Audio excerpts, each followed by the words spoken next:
தேசிய ஆசிரியர் தினம் மற்றும் வ.உ.சி. பிறந்த நாளை முன்னிட்டு பழனியில் கண்விழி தானம் விழிப்புணர்வு பேரணி. திண்டுக்கல் மாவட்டம் பழனியில் ஆசிரியர் தினம் மற்றும் வ.உ. சிதம்பரனாரின் 153வது பிறந்த நாளை முன்னிட்டு நம்பிக்கை சிறகுகள் அறக்கட்டளை சார்பில் கண்தான விழிப்புணர்வு பேரணி நடைபெற்றது.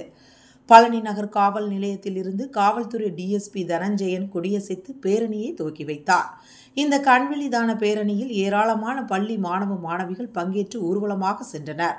பழனி நகரின் முக்கிய வீதிகளில் பேரணியாக சென்ற மாணவர்கள் கண்விழி தானம் குறித்த விழிப்புணர்வு கோஷங்களை எழுப்பினர். தொடர்ந்து அடிவாரம் தனியார் திருமண மண்டபத்தில் 1000 பேர் கண்விழி தானம் செய்யும் முகாம் நடைபெற்றன.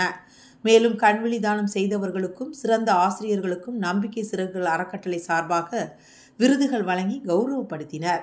இந்நிகழ்வில் தனியார் பள்ளி மாவட்ட கல்வி அலுவலர் சந்திரகுமார், நம்பிக்கை சிறகுகள் அறக்கட்டளையை சேர்ந்த ரமேஷ், மாரிமுத்து, கோல்டன் கல்வி நிறுவனர் மாசிலாமணி உட்பட 300க்கும் மேற்பட்ட மாணவ மாணவிகள் பங்கேற்றனர்.